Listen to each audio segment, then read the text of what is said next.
Yo nací en un hermoso pueblo o ciudad que lleva el nombre de antiguo Zapotlán el Grande. Algo le molestó al hermano que vino y me quiso golpear, ¿no? Fue un susto para mí. Entonces nosotros no podemos separar el sacerdocio de la vida religiosa misionera.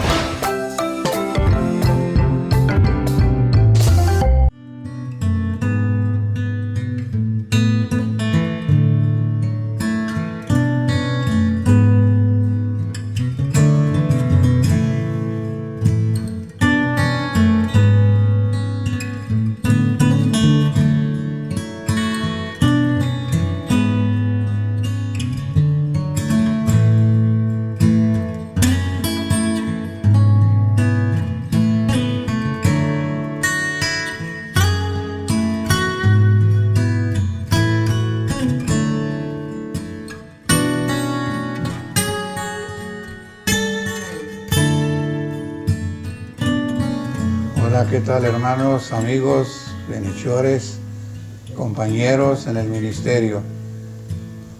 Yo soy su amigo y compañero, sacerdote y religioso misionero del Sagrado Corazón y de Santa María de Guadalupe, cuyo nombre es José Guadalupe Barragán Gaitán.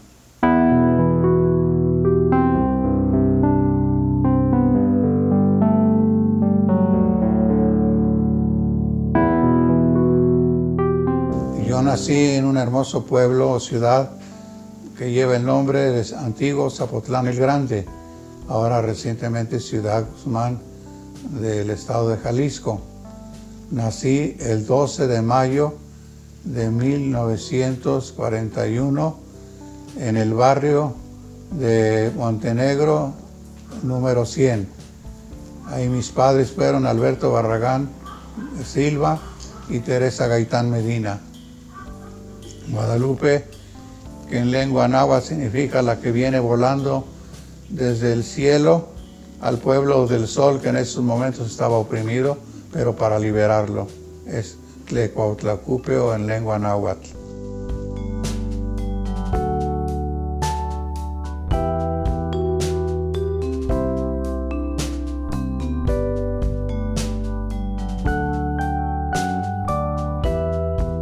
Yo, hijo de Alberto Barragán y Teresa Gaitán, nací en un momento trágico para la región, momentos en que quedó completamente destrozada o derruida la casa en la que nací. Y nací abajo de un granado, un ranchito provisional que hizo mi papá para que yo naciera. Ahí se manifestó la providencia de Dios que me tenía destinado con el tiempo para esta vocación que fui descubriendo poco a poco, ser religioso, misionero del Sagrado Corazón y de Santa María de Guadalupe.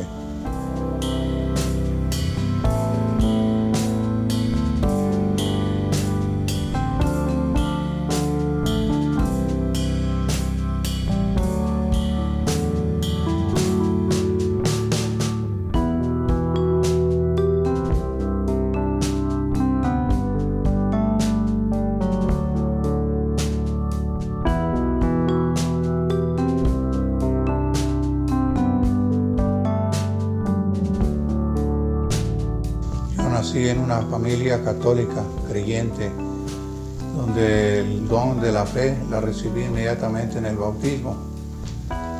Mis padres me inculcaron mucho en ese tiempo, ya desde chico, el amor por el sacerdote, y eso marcó mi vida. Soy el mayor de 5 hermanos. El que sigue de mí es Sergio Barragán, en paz descanse. Alberto Barragán, que aún vive, María de Jesús y Abelardo. Esos hermanos pues han sido para mí como un ambiente de familia, que nos hemos querido mucho desde que Dios me trajo al mundo y nos hemos visto en esa forma. A pesar de los conflictos bélicos que en ese momento se vivían a nivel mundial, como es la Segunda Guerra Mundial, que nos marcó a todos y empezó a meter un montón de antivalores diferentes a los que vive la sociedad mexicana católica como es la nuestra. Desde que tenía yo uso de razón, mis padres se preocuparon por mí, por mis hermanos en cuanto a la educación escolar.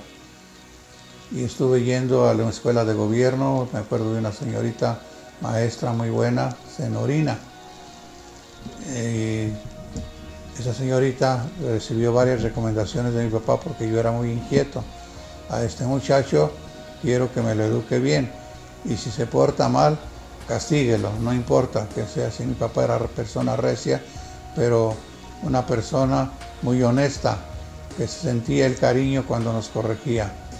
La prueba es que cuando ya sentí el deseo de entrar al seminario, irme a México, pues unos días antes, en la calle donde vivía, comencé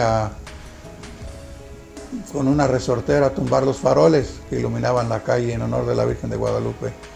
Las señoras me fueron a acusar con mi papá me dio una buena monda con el chicote con que dominaba la yegua, y mi mamá le decía, el muchacho se va al seminario, pues no le hace que se vaya, que se acuerde que tiene padre, ¿no? Pero eso no me marcó negativamente, sino que vi como un gesto de mi papá que supo corregirme a tiempo y enderezar mi camino. ¿Por qué me fui hasta México al seminario, siendo que aquí había seminario en Ciudad Guzmán? Pues la razón es que una monjita, la Madre Clara Silva en el convento, en la vida religiosa, y Elena Silva acá en el mundo, me invitó a ser misionero e irme a México. De modo que desde chico yo ya tuve la convicción por qué me iba tan lejos. Para mí en ese tiempo era la Ciudad de México, por qué entraba yo al seminario y le pedí a Dios que cuando me ordenara de sacerdote mi primer destino fueran las misiones. Y efectivamente Dios me concedió esa gracia.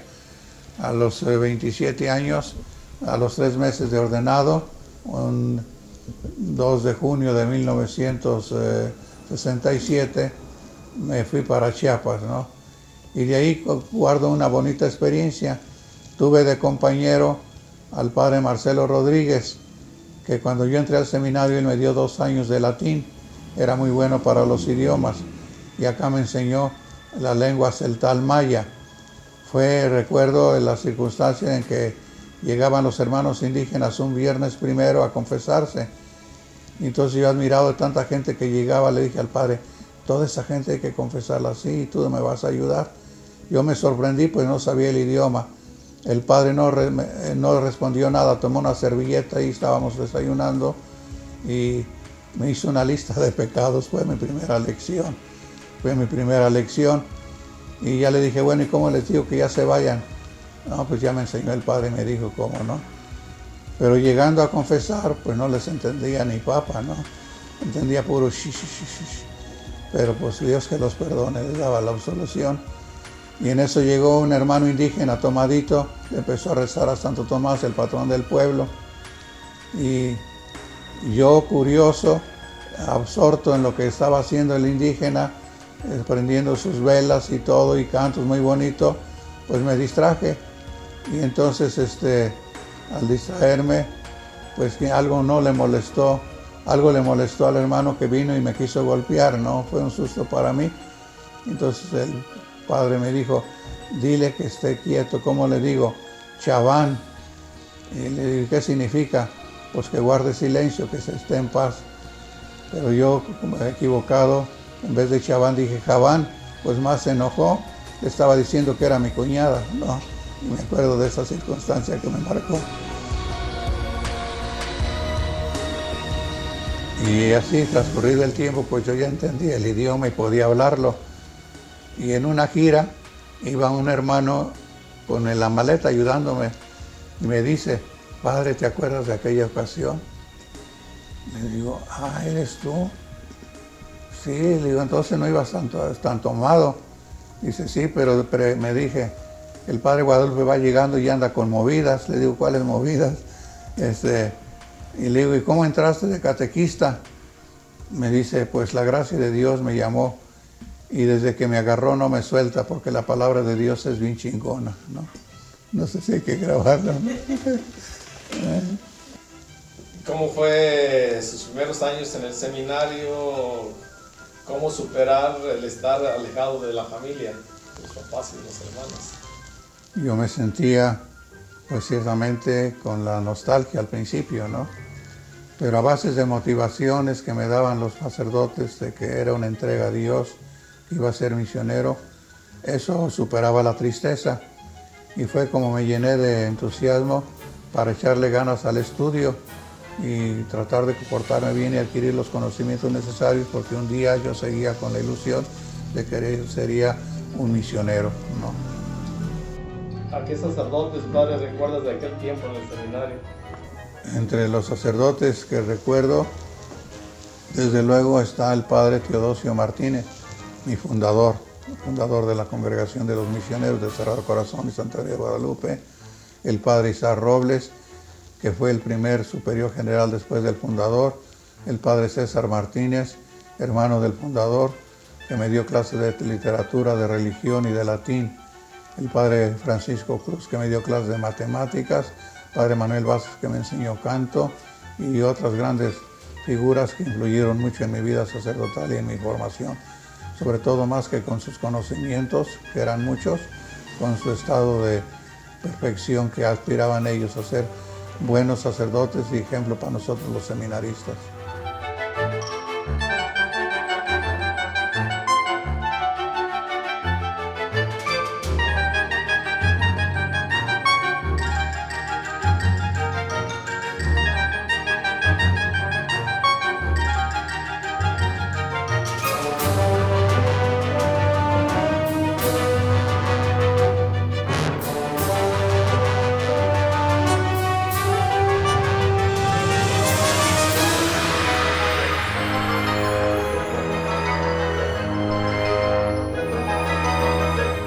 Desde luego que estando en el seminario tiene uno muchas anécdotas, ¿verdad?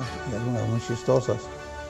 De la que me viene ahorita a la mente es que un maestro de biología, un doctor, nos decía que fuéramos como San Luis Gonzaga, que nunca tuvo faltas contra la castidad.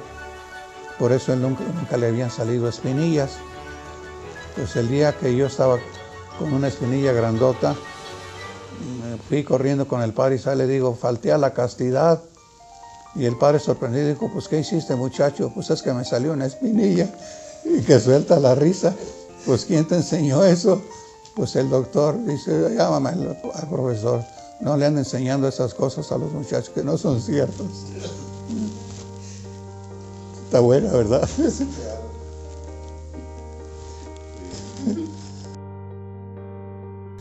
primer lugar es una vocación, lo que significa un llamamiento de Dios en que Él toma la iniciativa y que llama para un estado de perfección. Pero en el crecimiento de seminarista, como todo joven tiene que ir discerniendo con la ayuda de los formadores si es legítima la vocación a la cual aspiro o es una ocurrencia simplemente, ¿no? Entonces eso le va dando una seguridad de que efectivamente Dios es el que llama y Él tomó la iniciativa. En segundo lugar, puedo decir que nosotros, los religiosos, le damos en primer lugar como estilo de vida a la vida en pobreza, castidad y obediencia, en nuestro estilo de vida, así como los casados tienen su estilo de vida. Y que el sacerdocio es un ministerio, un servicio, un don que se da para beneficio del pueblo. Entonces nosotros no podemos separar el sacerdocio de la vida religiosa misionera. Van las dos cosas juntas, es parte de nuestra identidad. Nuestra congregación misionera está consagrada en primer lugar al Sagrado Corazón de Jesús, que es el centro de nuestra vida. Y tenemos como ideal la configuración constante con las virtudes de su corazón, como es la sencillez, la humildad, la obediencia, el amor a los pobres, el celo por los más desvalidos, ir a los lugares más necesitados. Entonces es nuestro camino de perfección, la configuración con el corazón de Cristo. Y María de Guadalupe, que es la primera formadora del corazón de su Hijo y a la vez discípula suya, es nuestra formadora. Y pedimos constantemente en nuestra oración que así como formó el corazón de su Hijo, nos forme constantemente a nosotros. Y solamente así, dice un párrafo de nuestra regla de vida, seremos misioneros del Sagrado Corazón y Santa María de Guadalupe. lo cual nos marca y nos da un ideal de por vida.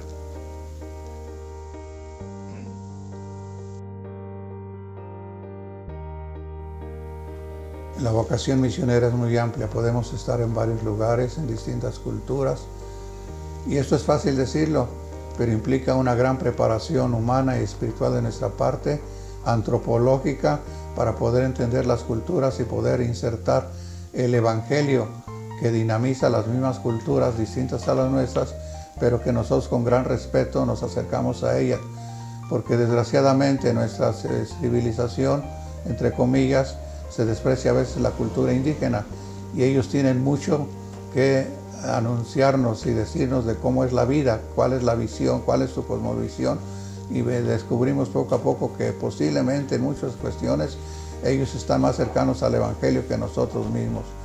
Entonces, aparte de los estudios básicos de filosofía y teología, pues vienen otros estudios y especializaciones, como es la antropología, la sociología, técnicas de desarrollo de comunidades, en fin, son muy amplia la formación del misionero, ¿no? Es decir, que no se trata de que a todo le haga y nada le pega, sino que tome una línea. A mí siempre me gustó la espiritualidad en la congregación y me tocó pues ser maestro de novicios en ese sentido, o sea, los que están preparando para hacer el día de mañana su opción por la vida consagrada en pobreza, castidad y obediencia. Me tocó estar en varias partes, en Perú, en la Alta Amazonía, en la cordillera de los Andes, en Estados Unidos, en España no he ido, y sobre todo en Chiapas, 15 años, que en el contacto, el encuentro con otras culturas, pues marcó definitivamente mi vida sacerdotal y religiosa, y no solamente sacerdotal y religiosa, sino humana. Me enseñó a ver la vida de otro modo también, muy distinta a la que nosotros apreciamos ordinariamente de ellos. Y a veces sentía que más que evangelizarlos, ellos me estaban evangelizando a mí. Hubo muchos riesgos. El principal fue el de cuando los indígenas iban tomando conciencia de su situación y que la salida no era el alcoholismo, sino una organización, apoyados por la misma palabra de Dios y los valores de su cultura, pues comenzamos a tener miedo a los cantineros, porque ellos empezaron a sentir pues que sus ingresos disminuían, porque los indígenas iban encontrando otras alternativas de vida. Pero gracias a Dios pudimos salir adelante y superamos aquello, y pues los cantineros tuvieron la opción de salir de la comunidad. Bueno, mi padre fundador decía, un cargo es una carga, pero con amor. Y con amor se llevan las cosas. Entonces, en ese sentido, más que considerarlo como una carga, es un servicio, ¿no?, que doy a mis hermanos, sobre todo a los más pobres. Las tres grandes ramas del trabajo de la congregación, que son campesinos, indígenas y obreros, que son las tres ramas de las clases populares más vulnerables, ¿verdad?, de la sociedad, en lo económico y en lo político. Pues a los seminaristas, a los que he tenido la oportunidad de acompañarlos en su crecimiento, en su formación, sobre todo como maestro de novicios muchos años, yo siempre les he dicho que nadie forma a nadie, sino que cada quien se forma a sí mismo, pero sí se debe dejarse acompañar, ¿verdad?, por el formador, el que camine a su lado. Y que la vocación es un don, pero que se trata de descubrirla si realmente es mi vocación, si es lo que Dios quiere en mi vida. Porque servir a Jesús no es hacer lo que yo quiero, sino lo que Él quiere. Y ahí está precisamente toda la cuestión de un discernimiento espiritual, saber qué es lo que me pide Dios y en qué disposición estoy para ver. Entonces siempre le pido a los seminaristas que abran su corazón a lo que Dios les pida. Pues al cumplir 76 años de edad y 50 de sacerdocio, estoy convencido de que Dios me sigue llamando para algún servicio en la congregación. Ya no tendré las mismas capacidades físicas y mentales para andar en la sierra tantos años como lo anduve, pero sí hay otras actividades propias del sacerdote que impiden que diga yo ya estoy jubilado, porque pienso que para el reino de Dios no debe haber jubilación, Entonces habrá otras actividades como confesar, dar ejercicios, retiros espirituales, etcétera. Muchas actividades en que cuando le pidieron a su santidad San Juan Pablo II que renunciara porque por su mal que tenía, ¿verdad? Decían que era bueno que renunciara. Dijo, es que ya la iglesia no se maneja con los pies, sino con la cabeza, ¿no? Entonces pienso yo que puedo todavía dar muchos servicios, ¿no? De lo contrario, entonces sí me sentiría como frustrado. Y pienso que me aburriría si dijera, bueno, pues ya, que me den vacaciones, eternas vacaciones, ¿no? Ojalá que mientras pueda, Dios me conceda esa gracia de seguir prestando algún servicio. Me siento contento, pero a la vez es un reto para mí cómo seguir sirviendo a Dios en medio de los achaques propios de la edad. Pero Dios me consuela y me dice, no tengas miedo, yo estoy contigo. Y quien confía en mí, pues no se deja vencer el corazón de Jesús en generosidad. A los familiares, hermanos, sobrinos, amigos, sobrinos políticos, ¿qué mensaje les daría por apoyar y organizar este reconocimiento familiar a su persona en particular, pero sobre todo dar gracias a Dios Señor por haber llegado a esta fecha memorable? Pues yo le doy gracias a Dios por esta familia que me dio, en la cual nací y crecí, pero aunque no pasé mucho tiempo al lado de la familia físicamente, sin embargo siempre tuve su apoyo moral, siempre rezaron por mí, siempre me apoyaron y vi que valoraban mucho la vocación que había elegido, y esto me da gran seguridad de que seguí un camino no equivocado. En México somos más de 30 institutos consagrados al corazón de Jesús, religiosos, sacerdotes y religiosas. Y formamos una organización de la cual yo soy el coordinador. Se trata de compartir los valores comunes de nuestra espiritualidad e ir analizando el caminar del mundo y cuál es el servicio que Dios nos va pidiendo desde nuestro propio carisma de amor y reparación, desde los valores de nuestra espiritualidad. La institución a la cual pertenezco se llama INEC, o sea, Instituto Nacional de Espiritualidad del Corazón de Jesús, unida al Instituto Internacional del Corazón de Jesús que está en España. Bueno, siempre he sido vicario parroquial, pero he sido superior general, 3 veces he sido vicario general, maestro de novicios, coordinador de espiritualidad en la congregación y entre los demás institutos afines a nosotros.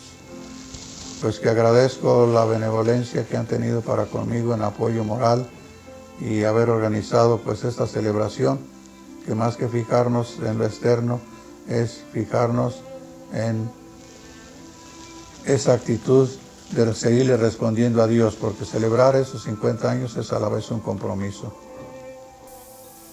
Padre Guadalupe, esta estola, que suponemos que es de origen indígena, oaxaqueño, así tenemos varios símbolos que indican paso a paso tu vida sacerdotal en diferentes comunidades, pero quisiéramos saber un poquito qué significa cada cosa de la que tenemos aquí. Si nos podías apoyar un poquito. Acerca de lo primero ya dijiste, su nombre es estola, y aquí hay otras 2 estolas que son bordados indígenas completamente. Indica precisamente cómo el Evangelio y la palabra de Dios se ha inculturado en esas comunidades, y además significa el poder que se ha recibido con la unción, ¿verdad? Tanto el diácono como el sacerdote, para un servicio ministerial como confesar, bendecir, etcétera, ¿no? Todo lo que es el servicio. Indica poder, pero no poder de dominio, sino poder de servicio, capacidad, ¿no?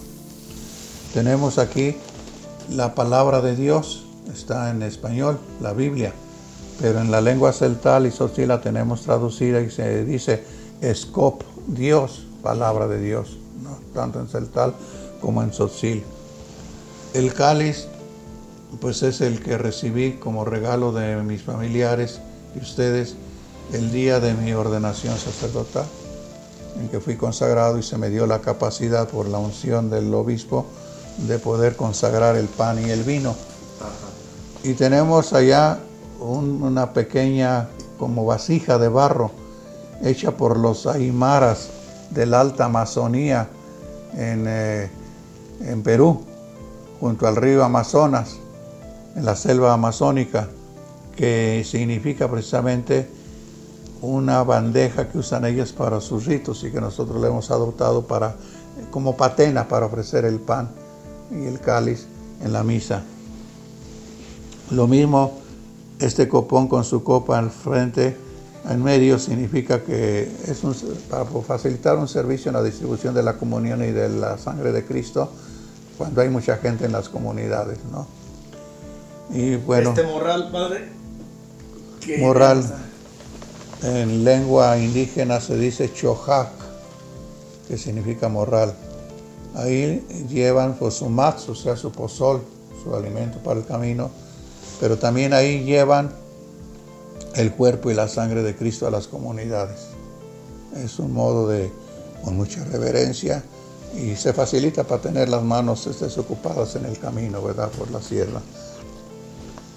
La fotografía, pues ahí estoy en la sierra, en la cordillera de los Andes, a una altura de 6,000 metros, aunque el volcán que se llama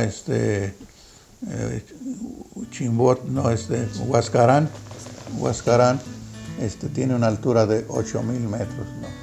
Entonces ahí estoy contemplando aquella belleza que fue cuando me toparon oportunamente esa fotografía, ¿sí? Estoy junto al callejón de Huaylas, que es el nombre de una princesa indígena del rey de Cajamarca, casado con una española. Correcto.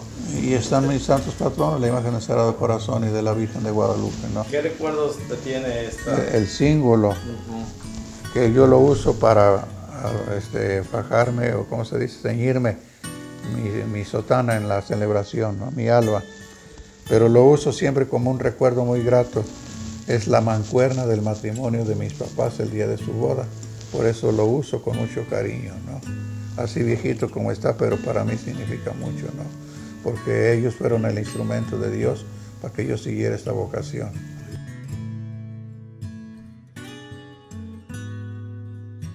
Bueno, pues muchas gracias, Padre. Nos da mucho gusto,